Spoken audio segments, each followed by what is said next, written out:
बहुत समय पहले की बात है। किसी गांव में दामोदर नाम का एक गरीब आदमी रहता था। दामोदर रोज टोकरी में पटाखे लेकर शहर बेचने जाता था। एक शाम दामोदर पटाखे बेचकर जंगल के रास्ते अपने गांव लौट रहा था।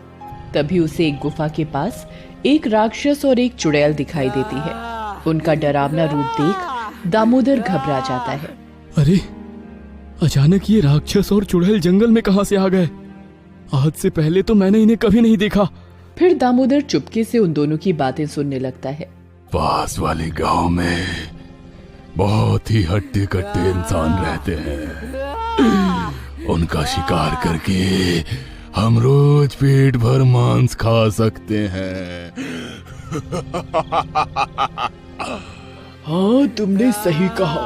काफी समय से जंगल के मरियल जानवरों को खाकर मैं तंग आ चुकी हूँ। अब हम इंसानों का ताजा मांस खाएंगे। थोड़ी ही देर में सूरज डूब जाएगा। उसके बाद हम गांव में जाकर कुछ लोगों को पकड़कर यहाँ ले आएंगे। उन दोनों की बात सुनकर दामोदर के होश उड़ जाते हैं। अरे नहीं, ये दोनों तो मेरे गांव के लोगों को मार कर खाने की बात कर रहे हैं। मुझे किसी भी तरह अपने गांव वालों की रक्षा करनी होगी। उसके बाद दामोदर तेजी से भागता हुआ अपने गांव की सीमा पर पहुंच जाता है और अपनी टोकरी से सारे पटाखे निकालकर जमीन पर बिछा देता है। उसके बाद दामोदर एक पेड़ के पीछे छुपकर चुड़ैल और राक्षस के आने का इंतजार करने लगता है। थोड़ी देर इंतजार करने के बाद दामोदर को वो दोनों गांव की सीमा की ओर आते हुए दिखाई देते हैं।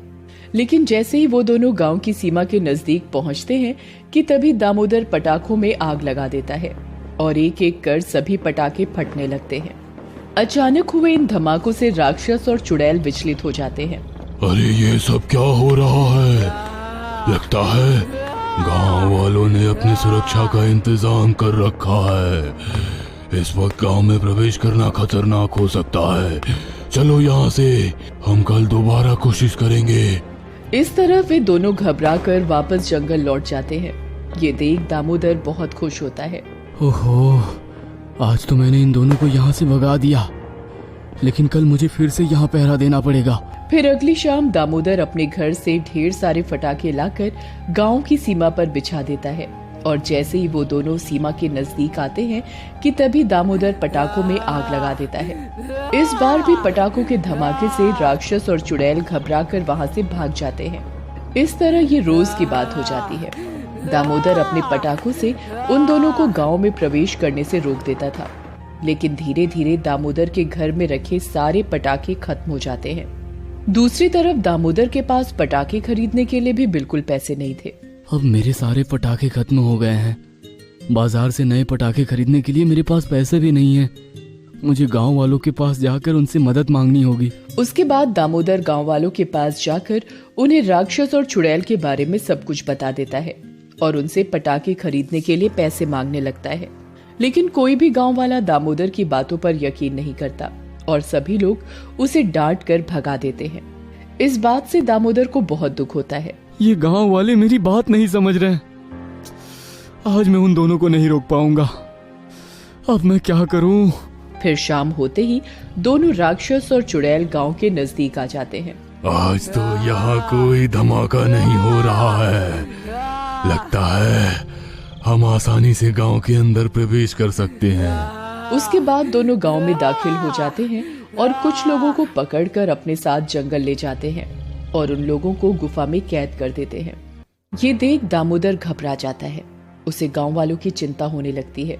तभी दामोदर को याद आता है कि गांव के पास वाली नदी के किनारे एक बहुत पहुंचे हुए साधु महाराज रहते हैं। दामोदर मदद के लिए साधु महाराज के पास पहुंच जाता है और उन्हें सारी बात बता देता है। तुम चिंता मत करो बेटा, तुमने बिना किसी स्वार्थ के अपने गांव वालों की रक्षा करने की ठानी है, इसलिए मैं तुम्हारी मदद करूंगा। इतना कहकर साधु महाराज अपनी जादुई शक्ति से वहां एक बहुत बड़ा सुतली बम प्रकट कर देते हैं। तुम सुतली बम के ऊपर बैठ जाओ। ये जादुई सुतली बम है। इसकी मदद से तुम उस राक्षस और चुड़ैल को सबक सिखा सकते हो और साथ ही ये जादुई सुतली बम हमेशा तुम्हारी और तुम्हारे गांव वालों की हर प्रकार से सहायता करेगा। मेरी मदद करने के लिए आपका बहुत बहुत धन्यवाद साधु महाराज।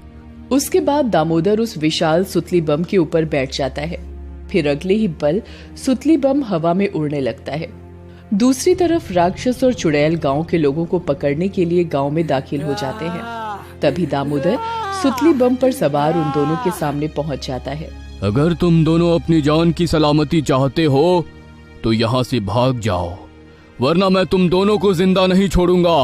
अरे ये इंसान कौन है जो हमें धमकी देने की हिम्मत कर रहा है? देख, तू मामूली इंसान है, तू हमारी ताकत के बारे में नहीं जानता।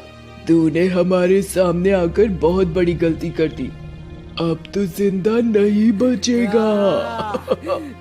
फिर दोनों जैसे ही दामोदर को पकड़ने के लिए आगे बढ़ते हैं कि तभी उस विशाल सुतली बम से ढेर सारे पटाखे दोनों के ऊपर गिरकर फटने लगते हैं, जिस वजह से उनके शरीर में आग लग जाती है। अरे नहीं, लगता है ये आदमी बहुत बड़ा जादूगर है, हम दोनों इसका सामना नहीं कर पाएंगे। चलो अपनी जान बचाकर भागो यहाँ से। हाँ, तुम ठीक कहती हो, हमें फौरन नदी में जाकर अपने ऊपर लगी आग को बुझाना होगा। फिर वो दोनों वहाँ से भागने लगते हैं, लेकिन तभी सुतली बम से 2 बड़े रॉकेट बाहर निकलकर दोनों का पीछा करने लगते हैं। अरे ये आदमी तो हमारा पीछा ही नहीं छोड़ रहा, अब हम क्या करें? फिर अगले ही पल दोनों रॉकेट राक्षस और चुड़ैल को पकड़कर हवा में उड़ाते हुए दूर एक वीरान टापू पर ले जाकर पटक देते हैं और वो दोनों हमेशा के लिए उस टापू पर कैद हो जाते हैं। दूसरी तरफ वो जादुई सुतली बम दामोदर को अपने ऊपर बिठाकर गांव के ऊपर उड़ने लगता है। फिर अगले ही पल और जादुई सुतली बम से ढेर सारे पटाखे और मिठाइयां जमीन पर गिरने लगती हैं। ये देख सभी गांव वाले खुश होकर मिठाइयां और पटाखे को उठाने लगते हैं। दामोदर बेटा, तुम्हारे इस जादुई सुतली बम ने दिवाली मनाने के लिए हम लोगों को इतनी सारी मिठाइयाँ और पटाखे तो दे दिए, लेकिन हम लोगों के पास पहनने के लिए नए कपड़े नहीं हैं। क्या तुम्हारा ये जादुई सुतली बम हमें नए कपड़े भी दे सकता है? उस आदमी के इतना कहते ही जादुई सुतली बम से तेज रोशनी बाहर निकलकर गांव वालों के ऊपर गिरने लगती है और एक एक कर सभी गांव वालों के पुराने कपड़े नए कपड़े में बदल जाते हैं और साथ ही वहां सुंदर सुंदर कपड़ों का एक बहुत बड़ा ढेर प्रकट हो जाता है।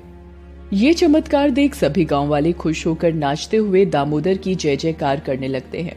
इस तरह सब कुछ ठीक हो जाता है और उस दिन के बाद से और गांव वालों की जिंदगी में कभी कोई परेशानी नहीं आती और वो सभी राजी खुशी अपनी जिंदगी जीने लगते हैं।